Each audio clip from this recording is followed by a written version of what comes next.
asalaamaaleykum Sénégal asalaamaaleykum mbokk internet SN Info TV ñu ngi leen di nuyu di leen jaajëfal ci teewlu bi ngeen ñuy teewlu suñu programme saa su nekk tey nag yéen ak seen émission li fi xew nag soo ko déggee émission bi lépp lay waxtaane ñu am fii invité comme président Koné président Access tey moom la ñuy dalal fii suñu émission li fi xew président ñu ngi lay nuyu.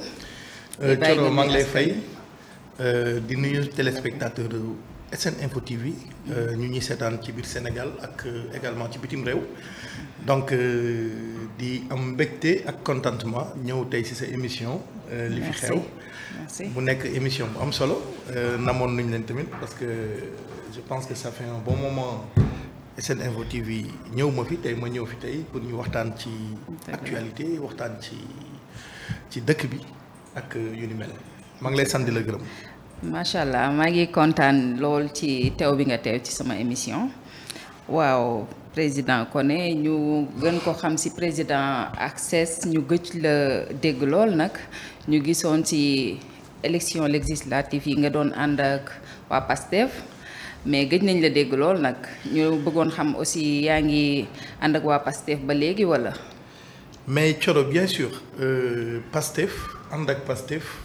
Je pense que PASTEF, on a toujours eu la même idéologie. Donc, depuis temps Macky Sall ba léegi ñoo ngi nekk di def benn combat.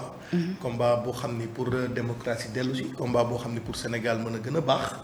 looloo taxoon ñu àndoon donc yàlla def ci élection législative yi ñu ànd ak encore PASTEF dëggal ànd boobu. xeex ensemble pour que ñu mën a am nombre de députés yi nga xam ne am nañ ko aujourd'hui à l'Assemblée nationale. Macha Allah. Donc ñu continuer nekk ci combat boobu. pour un Sénégal juste pour un Sénégal meilleur. donc loolu je pense que képp kuy woote citoyenneté comme Access. ñoo ngi woote citoyenneté ñoo ngi woote li nga xam ne moom mooy civisme donc c'est normal que ñu nekk toujours ak ñoom. parce que.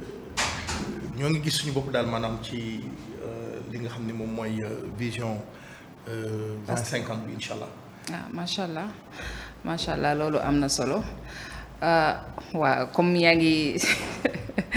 ngi PASTEF ñun moom jaaxle nañ ak dëkk bu dëgër bi noo gisee dëkk bu dëgër bi. waaw mais dëkk bi dafa dëgër donc c'est vrai que nit yi ñoo ngi véhiculer loolu. mais man mën naa wax ni. effectivement dëkk bi dafa dëgër mais dëgër bi c'est sur le plan mondial. Ah bon? mais effectivement Thioro non seulement c'est sur le plan mondial mais beneen affaire bi mooy bu ñu fàtte ni du ñu nekk ci changement de régime. ñu ñëw fekk un pays comme le premier ministre Ousmane Sonko l'a dit. un pays boo xam ni dafa nekk au 4e sous-sol. un pays boo xam ni on a délapidé les ressources. def fi ay ñombe yu bari je pense que loolu bépp Sénégalais xam na ko. les rapports qui ont été falsifiés boobu ba léegi ñu nekk ci. mu nekk mbir yoo xam ni cumulé c'est normal que mu am ay tensions financières. c'est normal mais terewul activités yi ñoo ngi dox. effectivement te dina gën a baax surtout avec le voyage que le premier ministre a effectué en Chine. mu nekk voyage boo xam ni voyage bu am solo la. pour la diplomatie sénégalaise mais également pour l'économie sénégalaise parce que gis nañ ni xaatim na fa ay accords yu bari ci plan bu nekk. sur le plan économique donc ñu am yaakaar ni rek ni incha allah bientôt les choses vont changer et comme ni ñu ko doon gisee. je pense que période bi fi président Abdoulaye Wade dañ ñëw. C'était le cas am na période boo xam ne c'était une période morte un peu difficile. président Macky Sall bu mu ñëwee également seetlu lu ñu mel noonu mais c'est normal que alternance su amee balaa ñuy mettre les choses sur les rails que mu am période de difficulté mais difficulté yooyu terewul ni dëkk mi ngi dox activité yaa ngi dox normalement commerce extérieur mi ngi dox commerce intérieur mi ngi dox lépp a ngi dox. mais je pense que également sénégalais yi dañu war a gën a góorgóorlu. et puis aussi le président Bassirou Diomaye Diakhar Faye a été élu pour un mandat de 5 ans. donc 5 ans c'est pas 1 an et demi 5 ans c'est pas 2 ans. donc il faudrait que ñu bàyyi ko temps mu mën a asseoir la politique bi nga xam ne tey déggoon nañ ko Sénégalais yi te ñu nekk ci te politique boobu ñoo ngi koy dérouler de manière correcte de manière boo xam ne c'est une manière transparente et puis aussi di ci woo Sénégalais yi.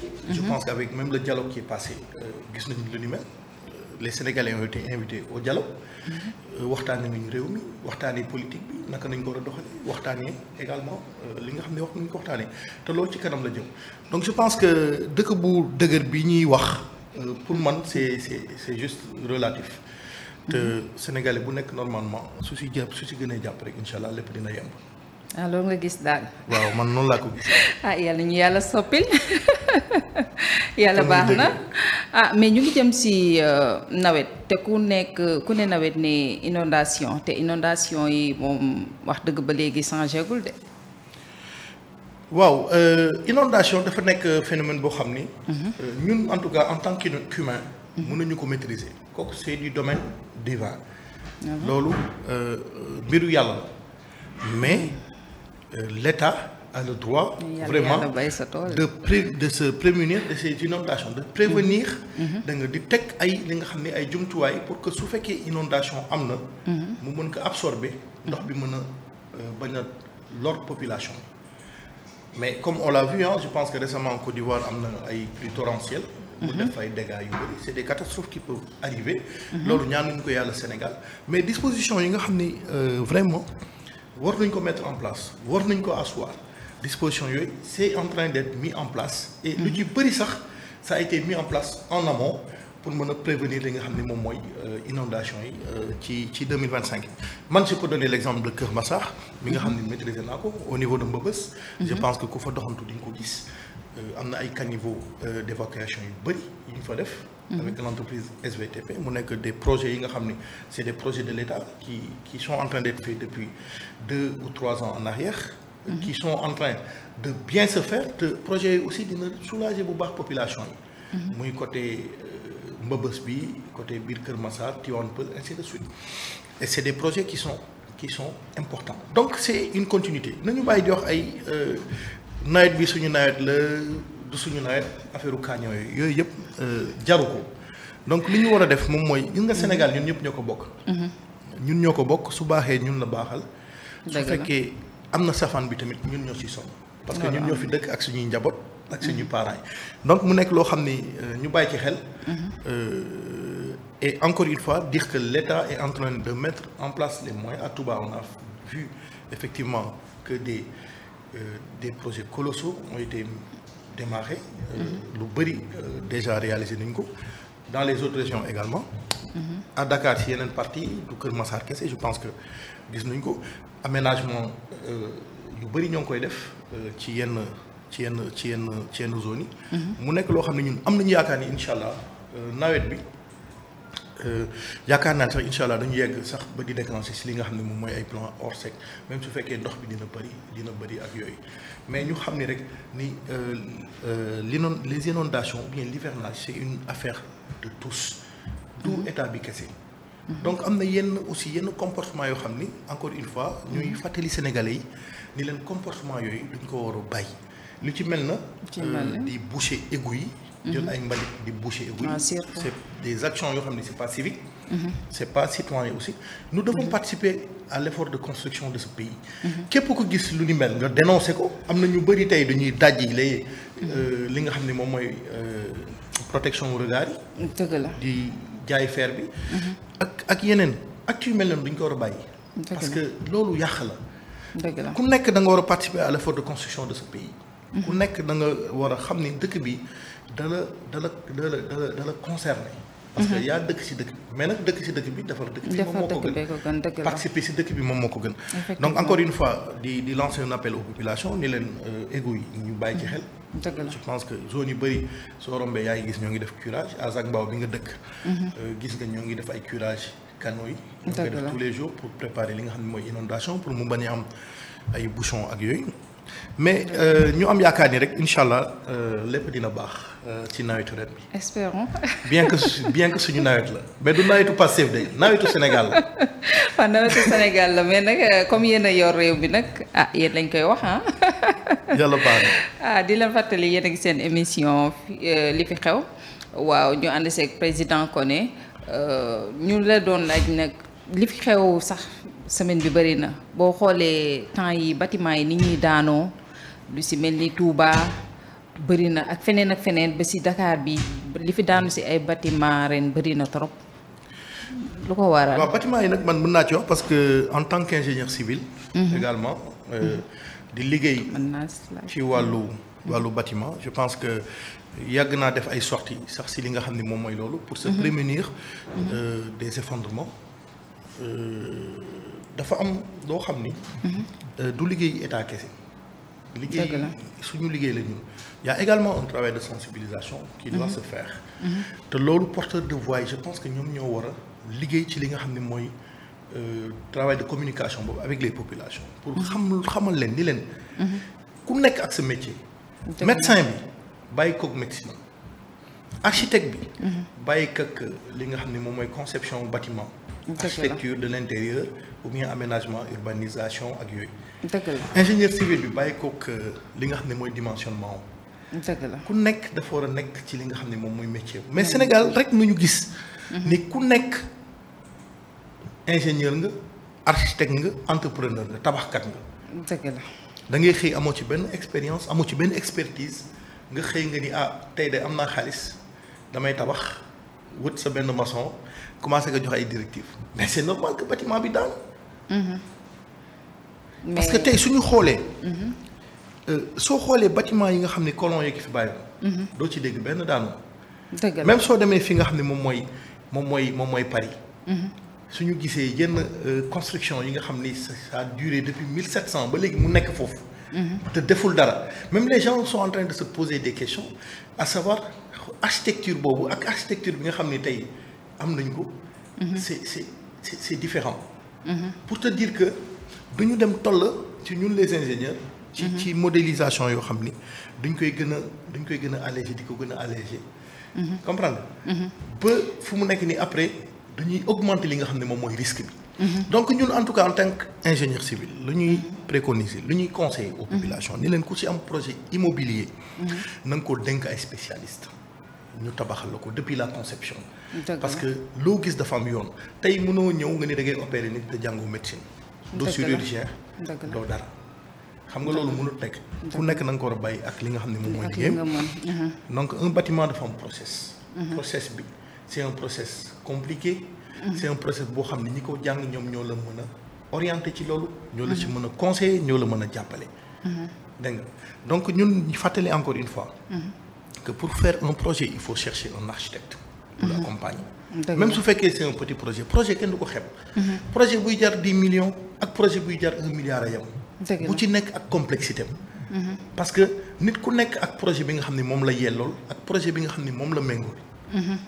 moo tax c'est quelque chose de qu'il faut prendre au sérieux wut un architecte wut aussi un géotechnicien su fekkee tu n'as pas les moyens. au moins nga xool zone bi. am na zone yi dañu leen classifier zone bu nekk xam nañu ban contrainte de sol moom moo ci nekk. à peu près daañu mën a jël en compte hypothèses yooyu pour que li nga xam ne mooy ingénieur génie civil bi. mën na defal un dimensionnement boo xam ne bu correct la boo xam ne tey su ko sa maçon jëlee topp directive yi avec une surveillance. de quelqu'un qui est avisé au moins da nga mën a am construction bi nga xam ne jaar na yoon mais après derrière su fekkee projet bi dafa xaw a élevé que ñu wut ay bureau de contrôle élevé gis nañu fi bâtiment yoo xam ni dafa jaar ci process yëpp effectivement am ay problèmes c'est normal c'est l'œuvre humaine. loolu lan moo koy waral. mais c'est l'œuvre humaine mën nga gis bâtiment boo xam ni intervenant yëpp jël nuñ leen mu nekk bâtiment boo xam ne dañ ko surveiller di ko liggéey dans les règles de l'art mu am problème mu am catastrophe c'est quelque chose qui peut arriver mën na nekk njuumte ci théorie bi c'est-à-dire depuis la conception mën na am njuumte aussi ci exécution bi. comprendre nga. donc moo tax bâtiment dafa nekk affaire bu sensible et c'est des charges damay faral di expliquer nii ni leen. sooy tabax. par exemple. je te donne juste un exemple benn bâtiment bu ndaw. na nga xam ni poteaux yi. mën na am charge yoo xam ni mën na dem ba 3 tonnes et demi ou plus. te 3 tonnes soo ko xayma maanaam dafa mel na nga jël benn oto teg ko mu nekk charge. donc loolu du affaire caaxaan. loolu c'est normal que su dalee daanu dal ci kaw nit mu rey ko wala mu gaañ ko. dëgg la waaw moo tax nag encore une fois en tant qu'acteur ci domaine boobu di conscientiser di conseiller nit yi que nañuy rapproché wu des spécialistes ñu mën leen conseiller ñu mën leen orienter ñu mën leen accompagner pour mener à bien leur projet de construction loolu moom mooy li nga xam ne moom moo war. mais est-ce que yéen a ngi ciy def ay jéego di sensibiliser nit yi war a tabax tamit ñu war a xam suuf bu nekk ak li mu àttan ak fu nekk ak la nga fa war a tabaxee. waaw loolu ñoo ngi ci. mooy li ñuy def ni tey par exemple mooy waxtaan bi ñi si gaañu bari na. mooy waxtaan bi ñuy def. des fois ñu génn def ay sorties médiatiques expliquer population yi. ñu leen processus yi la. da nga war a am un architecte da nga war a am un bureau géotechnique. géotechnique. da nga war a am un ingénieur structure boo xam ne dina mën a def conception structurale u bâtiment bi da nga war a am aussi un ingénieur électromécanicien pour li nga xam ne mooy loo technique yi. parce que aussi du structure bi kese des fois nga gis également ay tàkk-tàkk. waaw comprendre nga. moo tax tey ñu mettre en place li nga xam ne mooy caution pour que ñuy mën a di saytu kër yi balaa sax ñuy andi courant bi. loolu aussi lu jar a fàttali la lu am solo la parce que mën nga def installation boo xam ni baaxul. mu am mu am coupe-circuit wala mu am li nga xam ni moom mooy début de feu wala yooyu. donc c'est des choses yoo xam ni il faut pas les négliger. nga xam aussi ni war nga am un bon entrepreneur. boo xam ne am na expérience ci tabax. et puis aussi ak li gën a am solo mooy am un bureau de contrôle. bureau de contrôle boo xam ni dina mën a contrôler li nga xam ni moom mooy bâtiment bi exécution bi voilà wala su fekkee bâtiment bu ndaw la. amoo moyen yooyu nga wut un spécialiste avisé boo xam ne mën na la jox conseil ñu si mel na ñu mën la accompagner jàppale la. nga mën a mener man su ma doon tabax tey kon noonu la mener à bien voilà c'est ça. mener à bien ce projet. di jaar di xool ndax affaire yi ngi jaar yoon ou pas. ok incha allah. loolu moom lu jar a xam la macha allah. c'est ça. waaw doo gisee coowul oto yi El Malick war a jënd andi ko fii mais coow li bëri na de. waaw bëri na trop coow li bëri na digoon. coow li bëri na mais gis nga vraiment man Sénégal rek laa gis un pays au monde. boo xam ni. les gens au lieu de travailler dañuy nekk di spéculer di wax ci ay détails yoo xam ne amul benn sens amul benn njëriñ. ah bon non si man noonu laa ko gisee parce que pourquoi tous les jours télé boo jàpp rajo boo jàpp mi ngi wax ci coowul oto mais lan moo fi problème ana problème bi. mais li ngeen doon tere. mutualiser attends bu ngeen ñëwee di ko def tamit dina am coow. du question lu ñuy tere logique pour logique. tey benn exemple ndaw. ñu ni la Coro. Assemblée nationale war na la jox député nga war na la jox 900 000. par mois. comprendre pour tes frais de déplacement. yow nga jël 900 000 yooyu au lieu nga dugal ko ci frais de déplacement. fexe dem wuti oto wala yooyu. mais tu vas faire un prêt pour autre chose soit un prêt personnel. wala un prêt yaa xam daal wala un prêt habitat wala yooyu nga def ko ci loolu. est-ce que comprendre nga. El Malick l'a bien expliqué. magistère assemblée nationale ba léegi bi nga xam ne duré na 2 ans. les gens c'est ce qu'ils ont fait au lieu d'aller acheter des véhicules ils sont allés faire des prêts personnels. après assemblée nationale boobu ni di siwdu ko banques yi di leen topp est-ce que loolu tu trouves ça normal. non. voilà léegi mu ni. pour que député yi mën a def seen liggéey correctement. on va prendre ces 900 000. xool ci 5 ans yi ñaata la lay dikkee mu nekk combien mu nekk 54 millions. mu ni 54 millions dama leen di jëndal oto jox leen ko comprendre nga. léegi oto boobu su ñu ko jëndee jox la ko. dina la permettre nga mën a fonctionner correctement et puis xool aussi li nga xam ni yelloo nga ko ci carburant ñu jox la ko. ba pare jël en charge li nga xam ne moom mooy entretien oto yi mais kooku y a pas où est le problème. est-ce que loolu jar na nekk di coow suba ba ngoon jot. alors nga gis daal yow. non mais amul sens amul sens au lieu que. ñu xool par exemple nit yi naka la ñuy def ba vraiment dëkk bi ñun ñoo ko bokk. naka nañu mën a def ba dëkk bi gën a baax. comprendre nga ku nekk andi si sa xalaat ni mais détail bu mel noonu est-ce que jar na Sénégal ku nekk chroniqueur bu nekk di ci wax suba ngoon loolu amul sens amul sens. loolu nga gis. non amul sens vraiment. pour man vraiment Sénégalais war nañu dépasser lii quoi. war nañu dépasser lii vraiment même su fekkee ni peut-être approche bi nga xam ni waxoon na ko. waxoon nañ ko avant balaa ñuy jël réew mi mais on a vu que mieux. xalaat ni lii kat peut-être waxoon nañ ko mais njuumtale woon mais su ñu defee lii mooy gën a baax mais ci loolu nañ nekk recherche de bien faire. dans la vie c'est comme ça. yàlla baax yàlla rek moom mooy juum. moo dul juum autant pour moi. yàlla rek moo dul juum nit bu dul juum amul. baax na mën nga xalaatee mën nga nekk benn position gisee mbir mel nen. après ñëw ba nekk aux affaires gis ne kii kat nii mu ko gisoon peut-être approche bi baaxul. mais su ma defee nii yaakaar naa nii mooy gën. nga def li gën parce que c'est pour les populations. dëgg la imagine toi quelqu'un ñu jox ko amul oto un député mu war a dem def ay mission. deful mission yi mënewu ko à bien. dëgg la. après ñu nekk fii di détail ci affaire oto vraiment. mais Sénégal moo baaxoo doon. vraiment nañu xool leneen quoi. sama technicien mu ngi may wax ni li ma mayoon si waxtu mi ngi jeex xam naa ni dañuy ñëw jeexal fi émission bi yéen a ngi woon seen émission li xew si réew li fi xew li ñuy waxtaanee nag lépp li fi xew si réew mi fii si SN Info TV ñu amoon fi gan bu mag bu ñuy wax Mouhamed Fadel Koné di président ACSES moom lañ fi àndaloon ñu lay jaajëfal bu baax a baax si ñëw bi nga ñëw fi wuyu si ñu. waaw mais bëgg encore une fois di remercier SN Info TV di remercier ki nga xam ne mooy Alseyni toujours en action di remercier Thioro pour cette belle émission et puis di wax naan vraiment encore une fois di lancer un appel aux populations ni leen réew mi ñun ñoo ko bokk. dëgg la ku nekk da nga war andi sa xel pour ñu defar réew mi. ñu bàyyi wax bu sew bi képp ku am xalaat boo xam ne xalaat bu rafet la yaakaar nga ni xalaat bi kat su ma ko bindee. jébbal ko ki nga xam ne mooy kilifa réew mi wala jébbal ko premier ministre wala ku mu mënti doon ba ñoom autorité ñu mën ci jot war na ko mën a def pour que vraiment joxe xalaatam ci fonctionnement bi je pense que état bi def na lu ni mel ci dialogue bi ubbi nañ plateforme boo xam ni permettre nañu à tous les Sénégalais wax seen xalaat et les gens en ont tenu compte réew noonu lay doxee. du benn nit moo koy defar gis nga réew mi suñu yaakaaree ni président de la République moo ko war a defar loolu premier ministre du ñuy ndax suñu bopp. képp ku nekk duñu la soxla.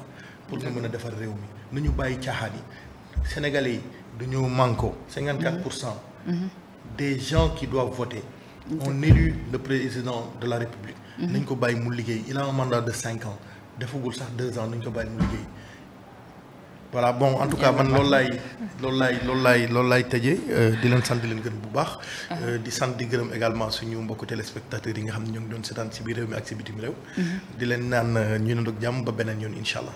incha allah di leen wax ba beneen yoon di leen jox dig daje ba beneen yoon incha allah di gërëm sama caméraman Alseyni di gërëm Khadija mi ma doon àndal chaque jour ci émission bi tey moom xam naa yaramam moo neexul bu ko defee ñu leen di jox dig daje beneen yoon incha allah.